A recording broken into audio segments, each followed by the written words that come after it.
Okay, second grade.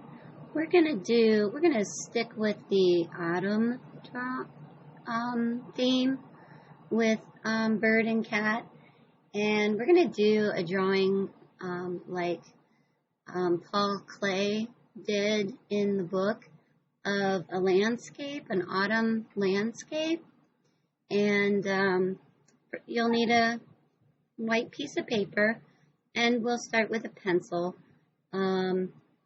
And then we'll talk about color. Okay?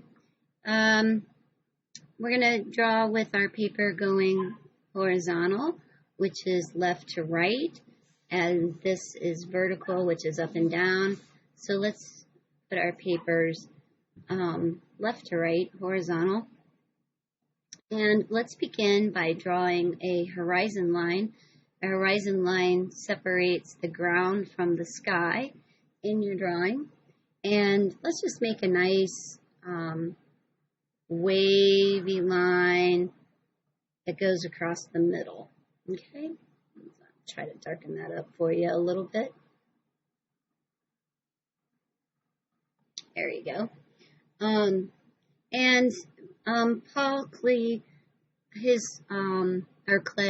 Paul Klee's drawings were very dreamlike, and so things didn't always look real, but you got the idea of what it was supposed to be. So we're gonna do the trees a little different, so that they kind of look like, I don't know, lollipops, if you will. And I'm going to start with a tree right off the bottom of my paper, and I'm going to go up, and I'm going to start with just like making the branches of the tree. Okay, so I'm going to start down here on the right side of my paper, and I'm just going to make a nice line that goes up. Okay, and if you want it to be a little thicker so it's easier to color, you can make it thicker, 2 lines, and the tree is going to arch off to one side, and then we'll draw the branches going off the other side. So we'll just make a few lines, nice, kind of curved, nothing difficult. I'm going to make this one go off the page at the top. Okay, and then I'll probably take a nice brown crayon and trace over that when I'm ready. And again, like I said, his trees were kind of lollipopped, where he would take a circle and make a circle around the tree, implying that those are the leaves. Okay, so kind of something like that. And I'm going to put leaves at the end of my branches, the way Paul Klee did. And sometimes he would put circles, and sometimes he would put leaves. I'm going to put a leaf at the end of my branches there. And I'm going to go ahead and put bird in this tree. And bird's a simple shape. She's kind of a, let me put another branch right there, and I'll have her sit right here. Okay.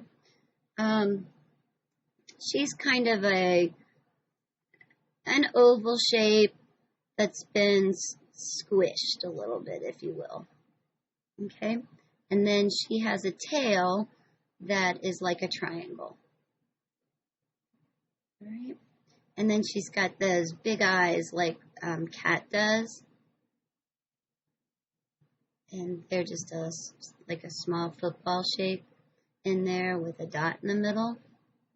Let's see if I can bring that in a little bit so you can get a better look at what I'm doing.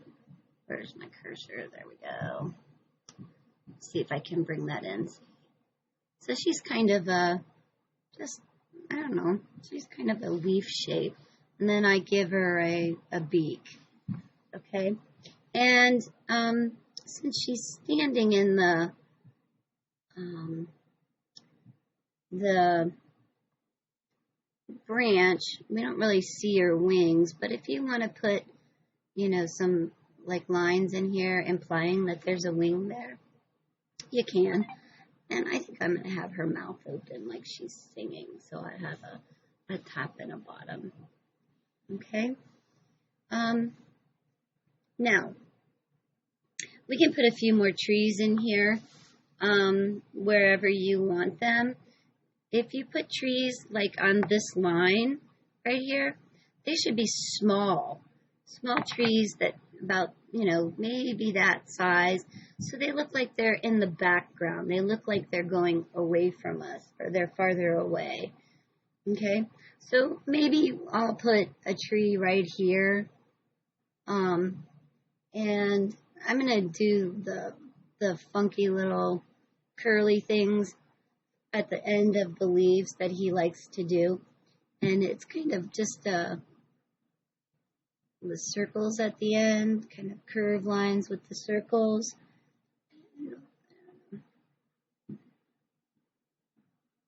He makes trees like this, and then again, he puts the circle around it.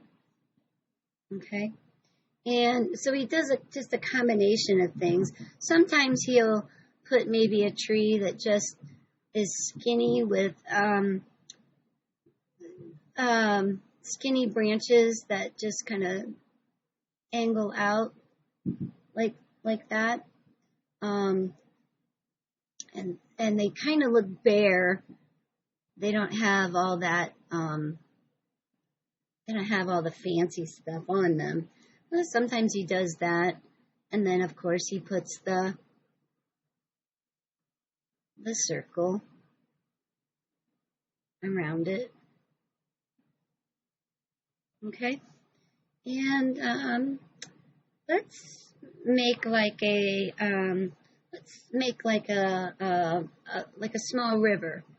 If you back in here somewhere that goes around the hill, and it starts out simply by making a wavy line that goes up there. See what I'm doing? Okay, and then it's kind of fat here and gets skinny as it goes back. That gives you the illusion that the river is going away from you. Okay, so, all right. And then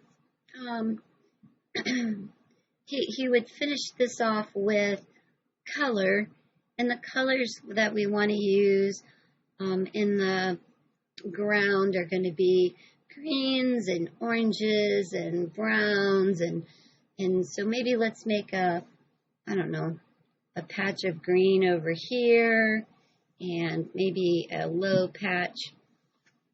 Let me bring this back out so you can see the whole thing.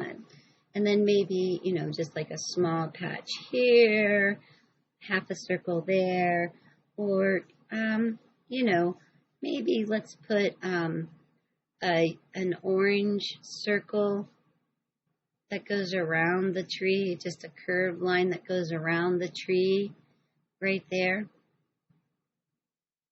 Okay. Now, of course, you can put as many patches on there as you want. I'm just putting a few because I'm working small, and I'm not really used to working this small. But I realize that you guys don't have a lot of big paper. I think I might put a leaf blowing off the trees, maybe in the background and in the foreground, and just a few here or there flying around.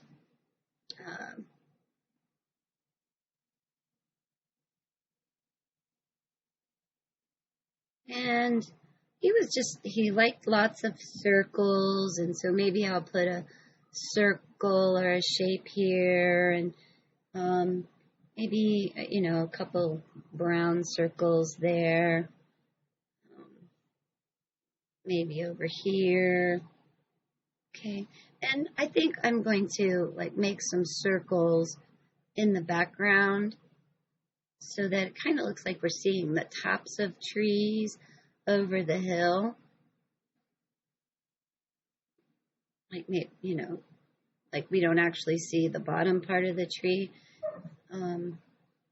Okay, and so once we've got our picture done, then we need to think about the colors that we're going to use. And it's autumn, so let's think warm colors like oranges and reds, and go ahead and add some greens and brown and a little brown in there, because it's not, you know, always green and it's not always brown, but the sky even should be, I don't know, a pink or like just a warm yellows. We don't have a sun, but that doesn't mean that we can't make it the yellow color, like the sun is shining.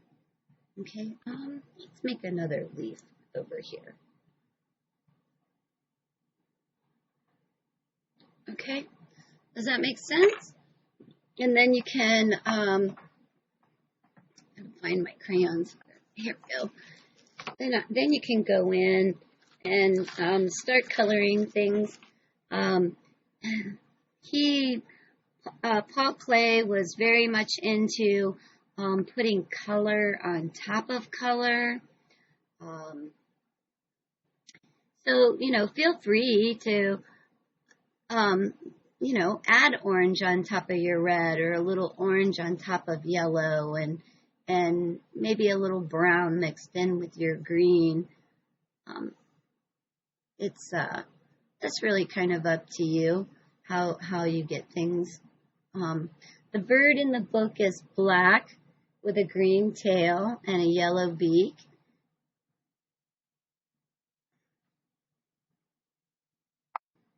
I'm gonna make my leaves red here, and then I'm gonna make the tree color itself orange. That's a nice thing about coloring or drawing your picture out before you color like this is that, you know, you don't have to stay in the same place, and you don't have to be real precise about where your colors are, but it would be good if you could try to trace your lines and color inside the lines. We are second graders. We do know how to color, so let's try to do our best work here. Try to do your best work. Okay. And then I'll go in and take my orange and add my orange in here. And see, I don't have to make each individual leaf, because again, his paintings come from dreams, and not everything looks exactly the way it's supposed to in a dream. Sometimes it just looks like however your imagination wants it to look. So feel free to experiment with the color and put different colors on top of each other. And I need to let me stop this a second. Well, if I stop, then I can't start over. Well, I can't start where I left off. So I'm just going to color my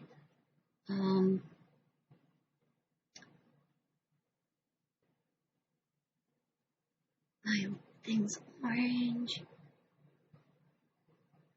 Okay. I just want you to, you know, kind of have fun with this. Experiment with your colors a little bit. We really don't want blue or purple in here. We want the warm colors because it is autumn, and when the trees and the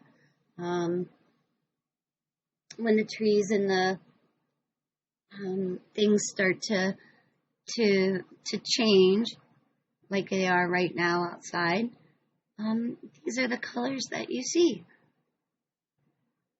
Okay.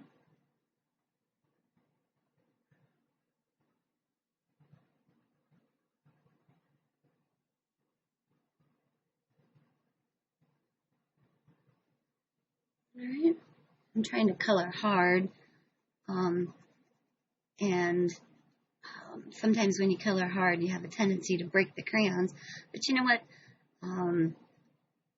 The broken crayons work just as good as the whole crayons, so I wouldn't get too concerned if you're coloring hard and you break your crayon. Just go with it. Okay.